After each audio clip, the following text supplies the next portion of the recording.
The morning sun rose slowly over the quiet town of Landford, casting a warm amber glow through the slightly faded lace curtains of the Connor family kitchen. There was an unmistakable rhythm to this household, a familiar daily symphony composed of clinking ceramic mugs, the sharp hiss of butter melting on a warm skillet, and the overlapping murmurs of a family that had spent decades navigating every economic storm with their wit and collective love fully intact. It was a space where affection was spoken in the language of gentle teasing, and resilience was as common as the mismatched wooden chairs pulled up to the sturdy table. Jackie walked into the kitchen with her usual whirlwind of breathless, animated energy, her eyes wide as she took in the rare sight of multiple family members actually cooperating near the stovetop. She paused by the doorway, gesturing toward the surrounding warmth with a grand flourish of her hand. "Oh, the Connors is live right now," she announced to the empty hallway, her voice carrying a bright, playful cadence that made everyone look up from their tasks. In front of a fully vaccinated studio audience, Darlene stood near the old wooden counter, holding a chipped blue mug. Her face wore the familiar expression of dry, cynical amusement that she had perfected since her early school days. She slowly raised an eyebrow, looking from her energetic aunt back to the sizzling frying pan. "Wait, what?" she muttered, her flat delivery dripping with affectionate sarcasm. Jackie crossed her arms tightly, pointing a finger toward the stove where the rich smell of breakfast meat filled the air.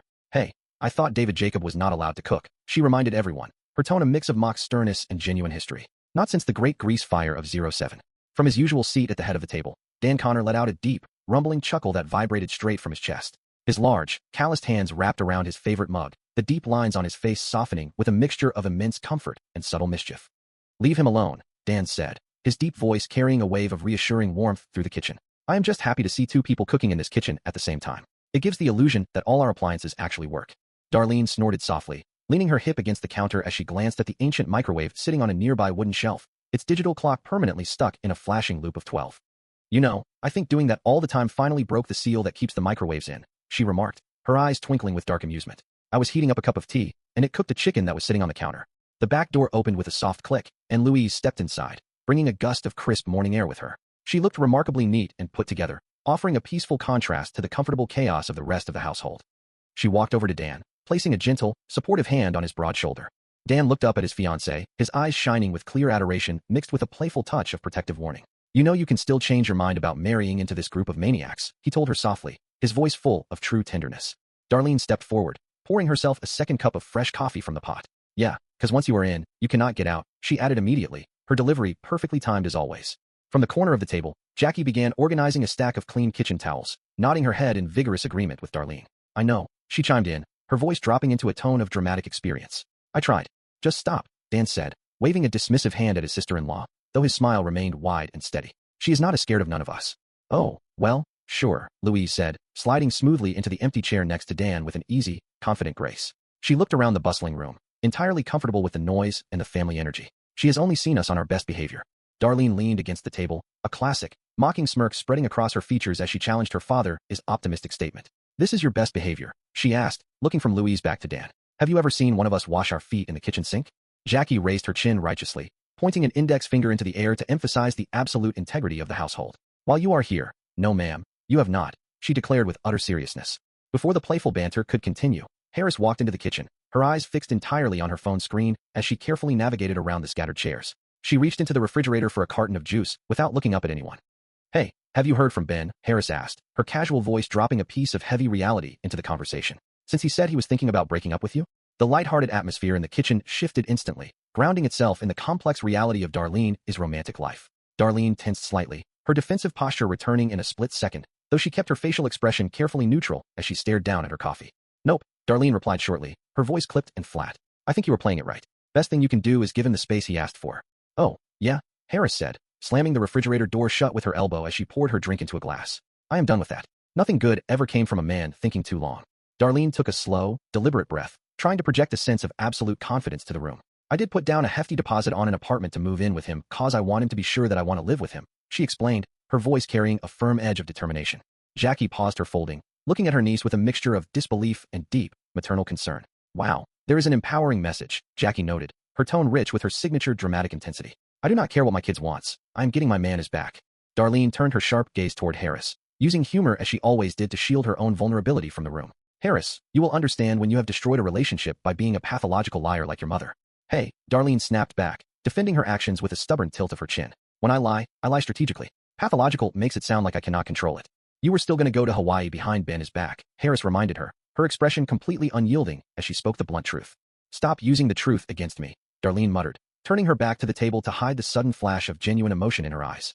The brief silence that followed was broken by the quiet entrance of Mark. The 14-year-old boy looked utterly exhausted, his shoulders slumped under the immense weight of his school backpack. His shirt was completely untucked, and his usually pristine, styled hair was totally disheveled, lacking any of the neat product he normally used to maintain his precise appearance.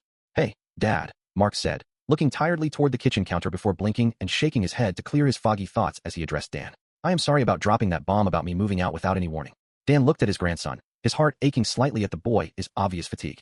"Hey, it is always hard when your menopausal kid moves out for the 4th or 5th time," Dan joked softly, trying to lift the heavy mood in the room with a bit of familiar comfort.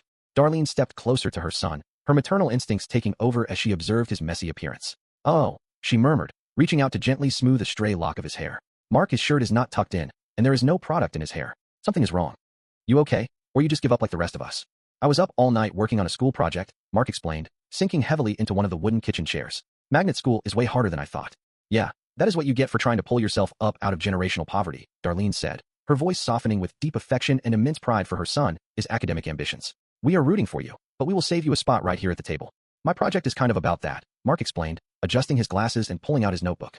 "Some scientists say that choices we think we are making of our own free will are really determined by our genes. So I am going to call our relatives all around the country and see if they are like us." "I am worried there might be a Connors gene." Jackie gasped slightly, leaning over the back of a nearby chair with wide eyes. "Wouldn't it be faster to just start looking for a cure?" she suggested, entirely serious in her anxiety. "I know I would be interested in something like that." "What are you going to ask them?" Darlene inquired, leaning over to glance at the clean columns of names in Mark's notebook. "Well, I'm going to see if they share any of our family traits," Mark replied, tapping his pen against the paper. "Low-paying jobs, distrust of authority, alcoholism. I just need the phone numbers of distant members of our family." Dan smiled, a knowing glint in his eye as he stood up from the table and walked over to the small, cluttered desk in the corner of the kitchen. He rummaged through a drawer before pulling out an old, dust-covered address book that had survived countless years of household history. "I have anticipated this," Dan announced proudly, holding the book up like a trophy. "I have carefully curated the numbers of our cherished family in this drawer. These were taken directly off the answering machine that allowed us to avoid them."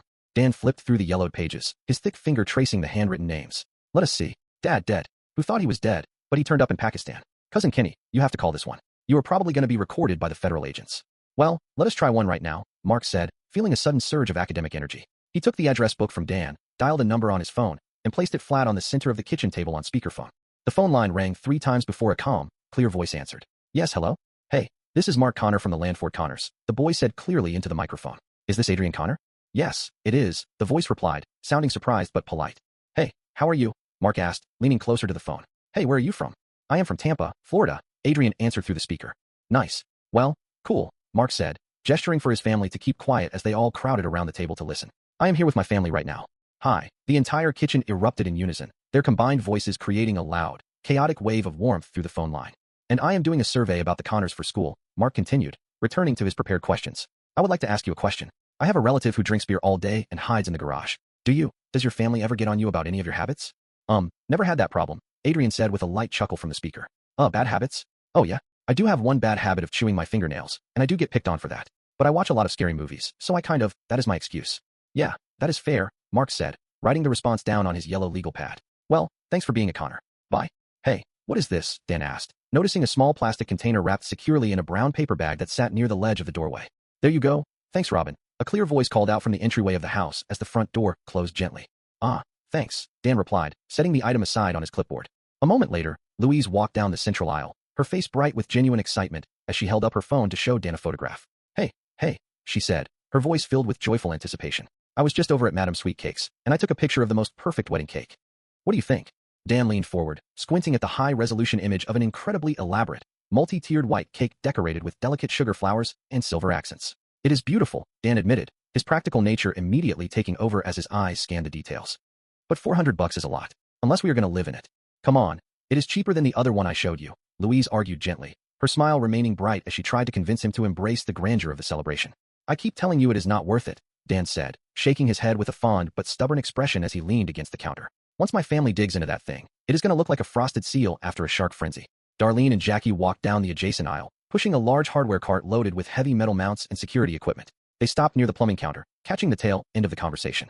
"Hey, you guys, what do you think of this cake?" Louise asked, turning the screen toward them so they could see the photo. Darlene took one look at the elaborate design and the price tag, then winced slightly. "Oh wow, for $100, she said, her voice dropping into its usual perfect deadpan delivery. "What What is it made out of, Elon Musk? Louise let out a good-natured sigh, lowering her phone with a dramatic roll of her eyes. All right, I guess I am outnumbered, she said, laughing softly as she tucked her phone away. I will see you later.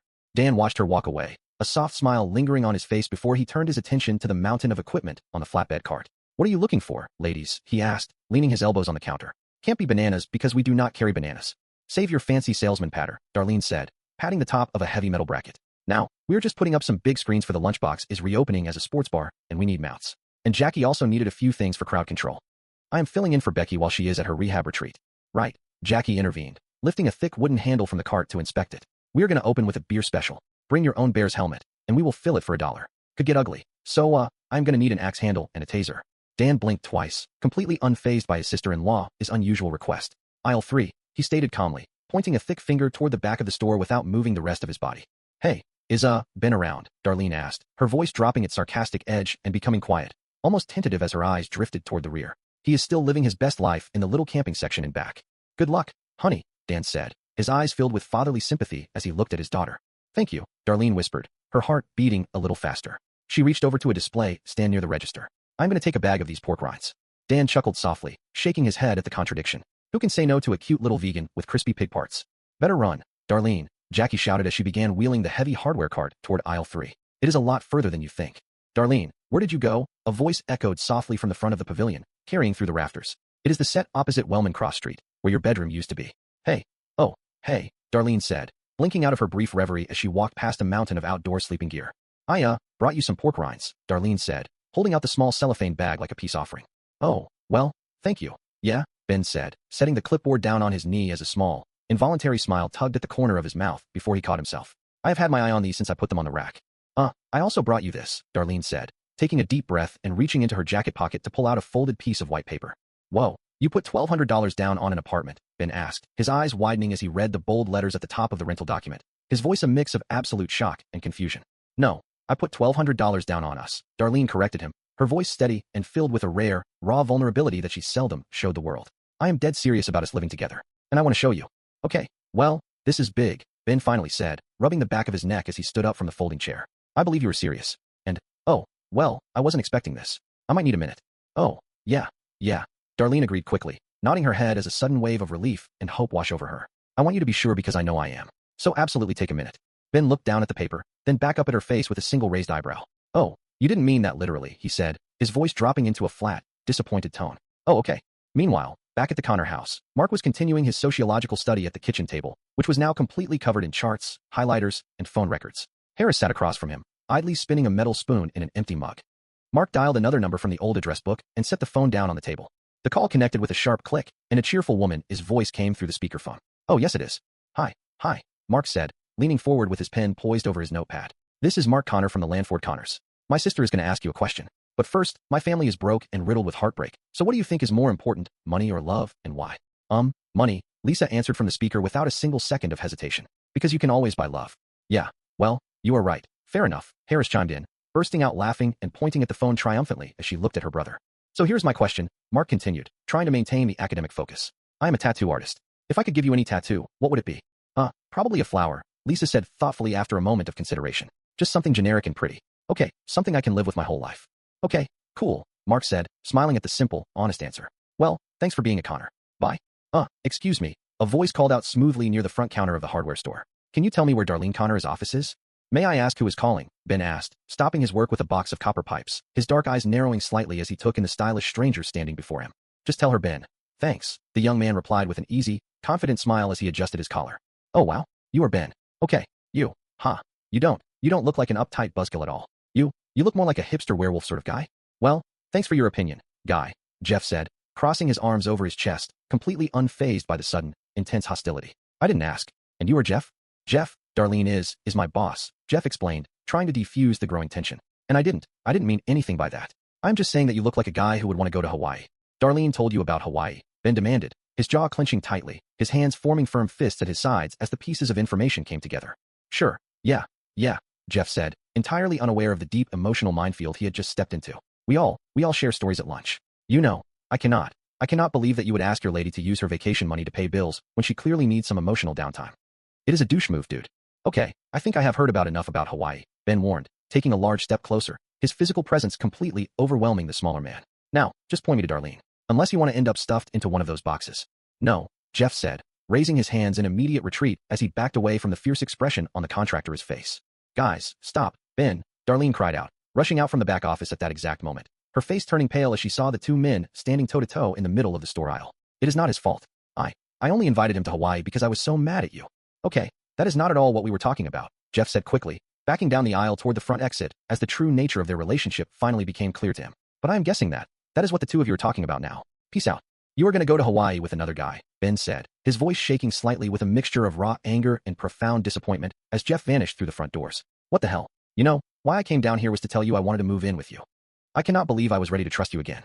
No, you can trust me, Darlene pleaded, her eyes filling with tears as she reached out toward his arm, her voice cracking. It was totally platonic. He could have been a girlfriend. Oh, if it was a girlfriend, you would have told me about it, Ben countered, stepping backward out of her reach to maintain his distance. And a platonic trip to Hawaii? The entire island is one big bed. Ben, please, let me talk, Darlene begged, her hands trembling as she tried to find the right words to fix the damage. No, everything that comes out of your mouth is a lie, Ben said flatly, his heart hardening completely against her words as he looked at her. We will never live together. We will never be together. This is over. I cannot get Darlene to stop cleaning, Dan remarked to his sister-in-law later that evening, his deep voice filled with genuine concern as they stood near the kitchen doorway. I mean, I feel bad that Ben broke up with her this morning, but to be honest, the living room is spotless. Darlene, Jackie said, stepping into the living room and waving her arms to get her niece's attention over the loud roar of the vacuum motor. You have to slow down. Why don't you stop? Have a glass of wine. We will talk. No, just let me do this, Darlene yelled back, not stopping her frantic pace for a single second. If I stop, I'm going to start crying again. Hey, Ben just found out about Jeff, Dan said gently, walking into the room with steady steps and firmly pulling the power plug from the wall outlet, bringing the vacuum cleaner to a sudden, grinding halt. Give him a chance to cool down. No, it won't work. Okay, Darlene said, her voice dropping into a hollow, quiet whisper as she looked down at the floor. He is done. I could see it in his eyes. I am just going to have to accept the fact that I am going to live the rest of my life alone. Darlene, you are not alone, Jackie said, stepping forward to offer a warm, supportive hug to her niece. Thank you, Darlene said, resting her forehead against Jackie's shoulder for a brief, vulnerable second. I know you have always been there for me. No, I mean, there's a lot of messed up people like you who do not deserve good relationships, Jackie clarified with her usual blunt, unvarnished honesty, trying to lighten the mood in her own unique way. Oh my God, Darlene muttered, pulling back instantly and staring at her aunt in utter, speechless disbelief. But that doesn't mean you cannot change, Jackie continued smoothly, completely unfazed by Darlene's look. I mean I did. But the chances of lightning striking twice in the same family, I'm going to jump in here. Here, come on, Dan interrupted, stepping between them and guiding Darlene toward the worn plaid sofa. Just stop, look, sit down. I know this is devastating, but I know someone out there who can help you. No, I've already been to a therapist, Darlene sighed, buried deeply in the cushions as she pulled a throw pillow against her chest. No, there is another way. It is a little less traditional, okay? It is a life coach. I guess I could come out of retirement, Jackie suggested, striking a proud pose in the middle of the room as her eyes lit up with sudden, dramatic excitement. No, you stay retired, Dan said firmly, shooting his sister-in-law a warning look that brooked no argument. I am talking about a spiritual advisor, like a psychic. Oh, that is a great idea. Those people are magic. One of them told me once to stop being a life coach, and it happened right after the state told me. Look, she is not just a psychic. She has great insight, Dan told Darlene, his voice serious and filled with sincere belief. She helped me see things about myself that helped me make better choices. Before I met your dad, I was a mess. Now, I am in the best relationship of my life. I don't know, it just seems like a little woo-woo, Darlene murmured, her voice small. Oh, come on, Darlene, Dan urged gently, his hand reaching out to pat her knee. You know me, I am not a woo-woo person. What have you got to lose? All right, I will give it a shot, Darlene finally agreed, letting out a long, tired sigh. I mean, I cannot feel any worse than I feel right now. Oh no, Jackie chimed in cheerfully as she walked back toward the kitchen. You could feel way worse. You know, sometimes you think this is the bottom, but this is just a trap door to the next layer of hell. Jackie, there is room for both of us to help Louise, Dan said later that evening as they sat together at the kitchen table, reviewing a handwritten guest list for the upcoming wedding. And thanks for helping Darlene through this. Well, we are about to become family, Jackie said warmly, reaching across the wooden table to pat his hand. So, I want everyone to be in a good mood when they come to our big fancy wedding. There, I said it, now get used to it. You want a big wedding? Dan asked, his tone playful. How are we going to do that? We do not know that many people. Well, you don't, Louise said, walking into the kitchen from the back porch, her expression firm but filled with unmistakable love. But I do. I have a big family and lots of friends. The only difference is I do not live with them all. I am willing to pay for it, Dan.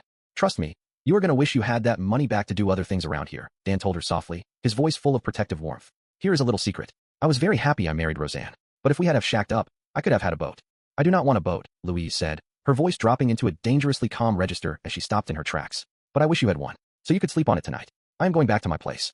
What did I say? Dan asked, genuinely bewildered by the swift departure as the screen door clicked shut. I was at the wedding. Would have been a pretty crappy boat, Jackie muttered, taking a slow sip of her tea and shaking her head at him with fond pity. Louise said to say thank you so much for squeezing me in on such short notice, Darlene said the next afternoon, adjusting her jacket as she sat down across from the woman in a quiet, serene office. Oh, sure, and replied kindly, setting her plate aside. I'm just finishing up my dinner. Yeah, you are nothing like I thought you would be, Darlene admitted honestly, looking around the completely ordinary room. No beaded curtains, no crystal ball, and you are not all scarfy and jangly like Stevie Nicks.